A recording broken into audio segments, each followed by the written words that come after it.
How Iran penetrate Israel air defense. Fatah hypersonic missile. There's a new twist in the ongoing missile defense chess match between Iran and Israel, and it's turning heads across the world. Reports say Iran has pulled off what many thought was near impossible, slipping a missile past Israel's highly advanced Iron Dome and aero defense systems. The weapon? It's called the Fatah-2, and it's not your typical missile. This thing is packing a hypersonic glide vehicle, a high-tech warhead that can hit speeds between Mach 5 and Mach 20. That's up to 10,000 miles per hour, fast enough to cross a US coast-to-coast flight path in minutes. At those speeds, even Israel's cutting-edge defenses, Iron Dome, Arrow, and David's Sling, barely have time to blink, let alone intercept. Here's how this missile pulls off the impossible. It starts with a punch. The Fatah-2 launches using a solid fuel booster that rockets it to hypersonic speed, reportedly over Mach 15, as it climbs skyward. Once it hits the edge of space, the booster detaches. Now the real game begins. The glide vehicle, which carries the warhead, takes over. As it re-enters the Earth's atmosphere, it begins to twist, turn, and dive, using an aerodynamic design and a small liquid-fueled engine to zigzag unpredictably. It flies between 12 and 30 kilometers above the ground, right in the sweet spot where many air defense systems struggle to track fast-moving targets. Now here's the kicker. As it nears its target, the Fatah-2 drops to a lower altitude and makes sharp, high-speed turns, all while flying faster than Mach 5. That kind of speed and maneuverability make it a nightmare to hit. Unlike traditional ballistic missiles that follow a predictable arc up, then down, the Fatah-2 is a shapeshifter. It can change course mid-flight using special control surfaces and a movable nozzle powered by hydrazine fuel, allowing it to steer like a fighter jet in the upper atmosphere. Why does this matter? These erratic flight patterns confuse radar systems and overwhelm targeting computers that are tuned for stable, predictable missile paths. That's why you might see those eerie, twisting vapor trails, the so-called dragon tails, streaking across the skies over Israel. At the core of this missile's agility is a spherical, solid fuel engine with that movable nozzle. This tech gives the Fatah-2 the ability to dodge and weave, even while falling back to Earth at breakneck speed. Bottom line, this isn't just another missile. The Fatah-2 represents a major leap in strike capability and a serious challenge for missile defense systems that until now were considered nearly impenetrable. It's not just speed and agility that make Iran's new Fatah-2 missile such a game changer. It's what happens in the final moments before impact that really sets it apart. In its last phase of flight, the warhead mounted on a maneuverable re-entry vehicle can suddenly shift direction again. These last-second changes make it incredibly hard for missile defense systems to lock on and intercept, cutting down the already slim chances of stopping it in time. But there's more. Iranian officials are now claiming the Fatah-2 comes with radar-evading technology, possibly some form of stealth or low-observable design, which would make it even harder to detect before it's too late. They're also saying the missile has already broken through Israeli defenses, striking what they describe as high-value targets, including military intelligence centers and even Israel's air defense headquarters in Tel Aviv. Whether these claims are exaggerated or not, one thing is clear. The threat is being taken seriously. Before the Fatah-2, there was the Fatah-1, a two-stage, solid-fueled missile with its own maneuverable re-entry vehicle. Even that earlier version had some slick tech. It could adjust its path mid-flight and steer independently, using thrust vector control to pull off evasive maneuvers, even in the final 60 miles before hitting its target. This kind of agility was already hard to deal with, but Fatah-2 cranks it up to another level. Here's where geography comes into play and why Israel is at a serious disadvantage. Israel is tiny compared to Iran. To put it into perspective, Iran is about 75 times bigger than Israel in terms of land area. That means Iran has 7,400% more space to spread out its military infrastructure, including missile sites and storage. Now imagine trying to find and destroy every hidden missile in that vast area. It's like trying to find needles in a desert the size of Texas, and every needle can strike within minutes. And speaking of minutes, because Israel is so small, it doesn't take long for a missile to reach any point within its borders. The country is only about 290 miles, 470 kilometers long, from north to south, and at its narrowest point just 9 miles wide. Even at its widest, it's only about 84 miles across. In a missile scenario, this gives Israel very little breathing room. Detection, warning, and response time are brutally short, meaning every second counts, and even small delays can cost lives. The big picture? Iran's growing missile capabilities, especially with weapons like the Fatah-2, are not just technical milestones. They're strategic game changers. And for a country like Israel, which is operating in such a tight space under constant threat, every new missile launched from across the region brings a whole new set of challenges. Let's break down why Israel's Iron Dome, long seen as one of the most reliable missile defense systems in the world, struggled to intercept the latest wave of Iranian ballistic missiles. To understand what happened, we need to look at how Israel's missile defense system works. It's built in layers. Iron Dome handles short-range threats, rockets, artillery, and mortars with a range of about 40 miles. David's Sling covers mid-range targets up to 180 miles. The Arrow system, the big hitter designed to take down long-range ballistic missiles from as far away as 1,500 miles. In theory, that should be a strong shield. But what we just witnessed tells a more complicated story. Here's what Iran did and why it caught Israel off guard.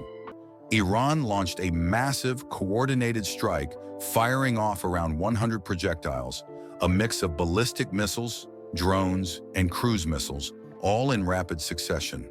This tactic, called saturation, is meant to overwhelm the defense systems, and it worked. Once the defenses were busy tracking and intercepting the first wave, Iran sent in the real threat, the Fatah-2 hypersonic missiles. Even though Israel's Arrow system managed to intercept many incoming threats, a number still slipped through. The reason? It all came down to the Fatah-2's high-speed maneuvering glide vehicle. Here's where it gets technical and dangerous. After the missile's booster launches it into high altitude, the glide vehicle detaches. From there, it begins changing direction mid-flight not once, but multiple times. That's a nightmare for missile defense systems. Arrow missiles? Confused by the unpredictable flight path. David's Sling? Couldn't get a clean lock. Iron Dome? Not built to stop something traveling at hypersonic speeds, especially not something like the Fatah-2. The result?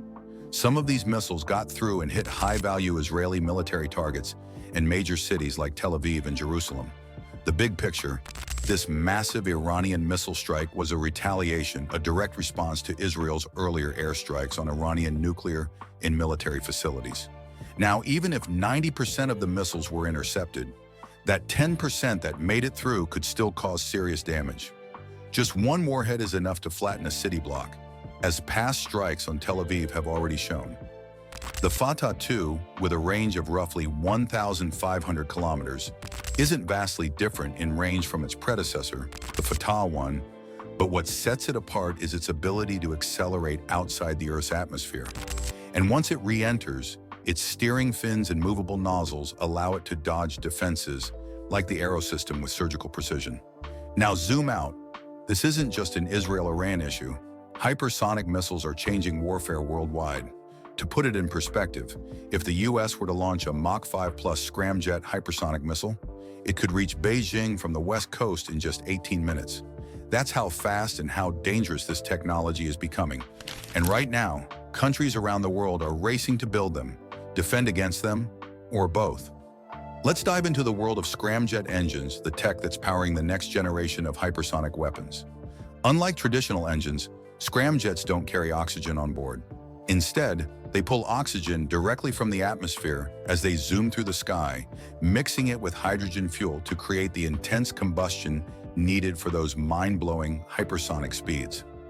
Now take a look at China's Dongfeng 17, one of the first hypersonic weapons to go from the drawing board to full production.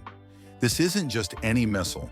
It can carry both conventional and nuclear warheads and is specifically designed to target US aircraft carriers. What makes it so tricky? It can change its flight path mid-air, dodge defenses, and making it a deadly threat. On the American side, there's the Arrow AGM hypersonic weapon, basically a missile inside a missile. It launches, then sheds its outer shell, relying purely on the kinetic energy of its glide vehicle to smash its target. And we can't forget Russia's hypersonic missile, the Kinzhal, another player in this high-speed arms race. To truly qualify as a hypersonic missile, three things are non-negotiable: speed, maneuverability, and accuracy. Let's break down speed first. We all know Mach 1 is the speed of sound, our everyday benchmark. To put that into perspective, your average commercial airplane flies just below Mach 1, that's called subsonic speed. Fighter jets? They fly faster, hitting Mach 2 or 3 twice or 3 times the speed of sound. But hypersonic speeds? We're talking Mach 5 and up 5 times the speed of sound or more. For comparison, space shuttles rocket through the atmosphere at hypersonic speeds, often between Mach 20 and Mach 24. But here's the catch: they only sustain those crazy speeds for short bursts before slowing down. In short, hypersonic missiles are changing the rules of the game, combining insane speed with smart maneuvering to outwit defenses like never before. Israel may have claimed air superiority over Iran, but that doesn't mean the fight on the ground is over. Far from it. Iran keeps firing missiles at Israel, and their ability to keep going is no accident. That's because Iran is one of the most formidable military powers in the Middle East, and their missile strategy is built around survivability and flexibility. Over the years, Iran has developed a missile doctrine that's all about keeping their launchers moving and hidden. Many of their missile systems are mounted on trucks or tucked away in hardened bunkers, making it incredibly tough for Israeli airstrikes to wipe out their entire arsenal in one sweep. This redundancy, having multiple launch sites spread out and mobile, means that even after heavy bombardment, some missile launchers remain up and running. Before this latest conflict, experts estimated that Iran had one of the largest ballistic missile stockpiles in the region, somewhere between 2,000 and 3,000 missiles capable of reaching Israel. Even after launching hundreds during recent strikes and taking serious hits to their launch infrastructure, Iran is believed to still have 300 to 1,300 medium-range ballistic missiles ready to fire. That's a serious threat that keeps Israel on edge. Remember, a single ballistic missile warhead can level an entire city block, something Tel Aviv has already experienced in past attacks. One of Iran's smartest moves? Using mobile missile and drone launchers. Instead of relying on fixed sites that are easy to spot and target, they load short-range missiles and drones onto trucks. This lets them fire quickly and then disappear before anyone can react. This shoot-and-scoot tactic makes it nearly impossible for Israel to deliver preemptive strikes, and it seriously lowers the effectiveness of traditional air campaigns. Bottom line, Iran's missile resilience isn't just about hardware, it's a carefully crafted strategy designed to keep the pressure on Israel no matter what. Iran doesn't keep all its weapons in one place. Instead, they scatter their stockpiles across rugged, hard-to-reach terrain. This strategy of decentralizing their arsenals means that even after heavy bombing raids, they're not wiped out, they still have weapons ready to go. Now let's talk about the real cost of this missile war, and it's staggering. On just one day of missile attacks, Iran reportedly spent over $200 million launching ballistic missiles and drones. Meanwhile, Israel's defense forces had to shell out a whopping $1 billion just to defend themselves.